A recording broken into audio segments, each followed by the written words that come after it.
Eh, Hola compañeros, mi nombre es Ángel Javier López Valderas y yo les voy a hablar acerca de la estimación de los tiempos y costos del proyecto.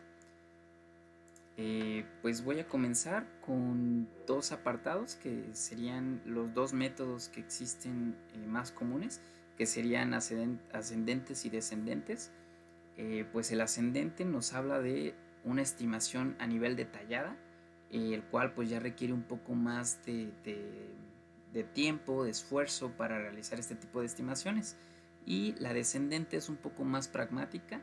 eh, Regularmente no se necesita que exista una figura técnica o alguien que haya desarrollado un producto igual, sino simplemente puede ser eh, personal que haya interactuado con este tipo de proyectos, que pudieran ser medios mandos o directivos. Y pues obviamente estamos hablando de que son estimaciones un poco más globales o generalizadas. Pues bueno, voy a comentarles acerca de los factores que pudieran influir en la calidad de estos estimados. Pues principalmente el conocimiento de nuestro horizonte de planeación. Nuestro horizonte de planeación pues simplemente sería el delimitar hasta dónde queremos llegar con nuestro proyecto, el conocimiento que tengamos acerca del proyecto. ¿Qué otro punto pudiera afectarnos? Pues el determinar una duración para el proyecto. Esto pudiera verse afectado ya sea por nosotros eh, o el cliente, que pudiera ser por nuestra estimación o porque se nos designe alguna fecha para el proyecto. Como tal, pues también hay que considerar la gente que está involucrada. Esto pudiera ser que nosotros consideremos eh, 3 personas para el proyecto, 10 personas o que únicamente tengamos 2 personas. Pues esto pudiera llegar a hacer un cambio en nuestra estimación. Pues también pudiera entrar el tema de la estructura del proyecto y la organización. Como tal, pues en nuestra empresa pudiera ser que nos asignaran un proyecto para desarrollar o múltiples proyectos. Entonces esto pudiera llegar a tener una variante. Y como tal, pues esto nos va a marcar una pauta para considerar cuál recurso podemos contar, ¿no?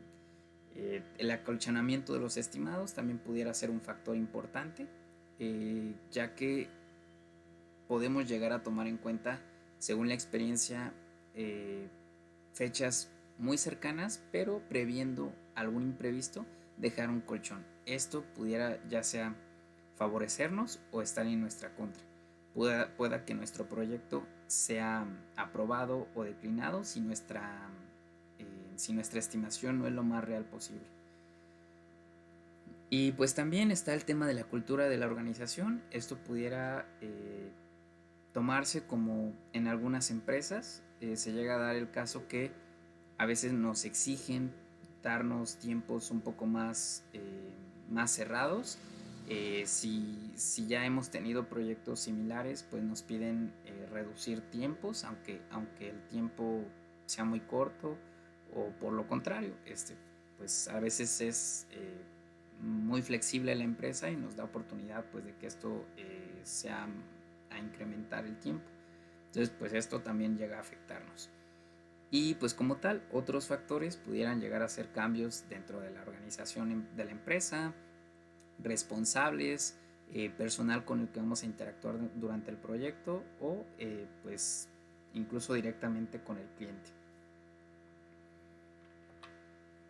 Bueno, pues aquí voy también a plasmar o a describir algunos de los lineamientos a seguir para una estimación de tiempos, costos y recursos, en el cual pues podemos identificar eh, que tenemos que tener claro la responsabilidad. ¿Qué paquetes de tareas va a estimar cada persona? ¿Quiénes van a estimar esos paquetes de tareas? Y porque, pues digamos, para identificar si ese personal pues es el idóneo porque ya ha estado en proyectos similares o tiene conocimiento, pues no sé, por algunos puntos en particular. También pues la utilización de diversas personas para realizar esta estimación pues también nos ayuda a tener estimaciones más acercadas a lo real.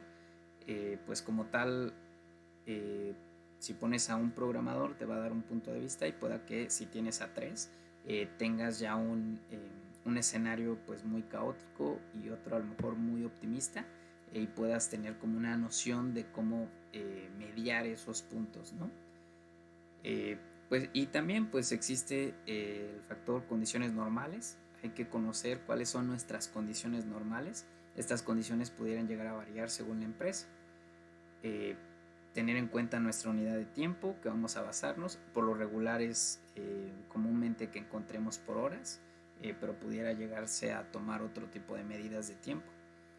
El tema de independencia, esto se refiere a independencia dentro de las actividades que se van a analizar o a estimar. Pues estas tareas tienen que trabajarse de forma independiente para tener una mejor estimación. El tema de las contingencias pues también está basado en considerar algunos escenarios que pudieran afectar el proyecto. Aunado a eso, pues también hay un punto donde nos dice que pues hay que añadir una evaluación de riesgos al estimado para evitar sorpresas a los interesados dentro del proyecto. Eso pues también damos por hecho que tendría que ser personal que ya tenga ese grado de experiencia que nos va a determinar algunos factores de riesgo que pudiéramos considerar. Y bueno, pues hablamos de estimaciones ascendentes y descendentes, pero ¿en qué momento podamos utilizar una u otra o cómo podemos identificar? Pues hablábamos de que una es un poco más práctica y otra nos lleva un poco más de detalle. Obviamente la que nos lleva más a detalle nos genera costos al hacer la estimación, pero nos da pues mayor certeza durante el proyecto. Algunos de los puntos voy a tomar a consideración aquí para ejemplificar, en el cual si lo que nos interesa es una toma estratégica de decisiones o que nuestro proyecto tenga una alta incertidumbre, o sea un proyecto interno y pequeño o con un enfoque inestable, nos pudiera facilitar o nos pudiera beneficiar estimaciones descendentes, las cuales son más rápidas, pues digamos tienen un bajo costo y nos ayuda a tener un mapa general o una visión general de lo que vamos a desarrollar. Y como tal, pues para las estimaciones ascendentes, pues se recomienda que se hagan si el costo y el tiempo son importantes, si el contrato del precio es fijo o tiene condiciones que no se pueden cambiar, y obviamente pues si el cliente desea ese nivel de detalle. Y bueno, pues aquí únicamente voy a describir algunos de los como métodos que están considerados para los enfoques descendentes. Pues como tal está el método de consenso. El método de consenso es únicamente reunir a personal involucrado que ya ha tenido experiencia con ese tipo de proyectos para que determinen tiempos estimados. También está el método de proporción, el cual pues tomamos fracción o algo pequeño que nos ayude a hacer una estimación base, y de esa estimación base hacer una proyección del proyecto global.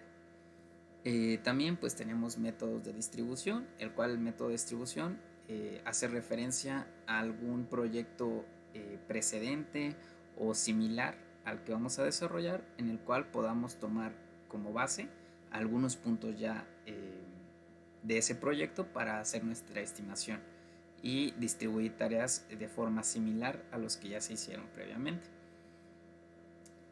Existe también el método de punto de función para proyectos de software y de sistemas, que pues como tal nos dice que vamos a generar de forma pues matemática, hacer un cálculo de un factor de complejidad, y este factor de complejidad se lo vamos a aplicar a nuestras actividades del proyecto para con eso tener como un resultado que nos devuelva pues esa estimación que ocupamos de tiempo y coste. También existe pues lo que nosotros creo que todos hemos utilizado en algún momento, que es la curva de aprendizaje, que esto pues no es más que personal que ya ha interactuado con proyectos de este tipo, ya sea que los haya hecho, y nos dé una estimación pues lo más cercana posible, ¿no? Del tiempo que esa persona podría durar o que nos determine qué tan complejo es la tarea. Por otro lado están los enfoques ascendentes, que pudieran tener métodos de plantilla. Este método de plantilla pues nos habla de que ya tenemos como una claridad de algunas actividades, qué tan complejas son, y esta pues únicamente encajan en una plantilla de cierto rubro de actividades, que nos va a ayudar a identificar la complejidad y nos va a ayudar a dar una estimación. También están procedimientos paramétricos que se aplican a tareas específicas. Esto lo que nos dice es que tenemos una base de proyectos previos que nos ayudan a relacionar tareas similares o con condiciones similares, y que nos va a dar una estimación proyectada en base a pues digamos un criterio previo. También está pues estimados detallados para paquetes de tareas en un EDT. Pues esto hace referencia a que pues vamos a tener como tal personal que ya haya interactuado con proyectos similares o que van a desarrollar este proyecto, y pues este personal nos va a decir cuánto tarda él en hacerlo. Esto obviamente ya requiere que el personal involucrado dentro del proyecto haga esta estimación. Y pues existe el método híbrido, en el cual pues todo lo que se hizo como tal descendente, como una planeación general, pasa al equipo técnico, y el equipo técnico vuelve a hacer una estimación a nivel detallada. Únicamente pues va como en dos fases. Este es un ejemplo en el cual podemos ver que a nivel superior hay un plan general, y conforme va bajando los niveles tiene más detalle en nuestra proyección. A esto podemos ver que donde están los puntos amarillos pudiera ser que una estimación descendente llegue, y posteriormente pues una ascendente tuviera que llegar a paquetes más detallados, como lo vienen los niveles más inferiores. Pues también hay que considerar tipos de costos. Obviamente ya conocemos los directos, que pudiera ser el personal, la mano de obra, materiales, equipo, y pues algunos anexos que pudieran ser software o algo requerido dentro del proyecto. Otros costos indirectos pudieran ser el tema de lugar donde se está desarrollando, que no sea de ellos, algún tipo de renta que fuera algo de inmobiliario, y costos indirectos de administración. Pues esto ya va más enfocado a costos que no son directos al proyecto, pero que a nivel general dentro de la empresa pues también aplican. Contabilidad, gastos publicitarios o cosas que mantienen a la empresa que está desarrollando este proyecto. Y pues bueno, como tal, esa sería mi explicación acerca de los puntos importantes para hacer una estimación de costos y tiempo. Muchas gracias por su atención. De mi parte sería todo.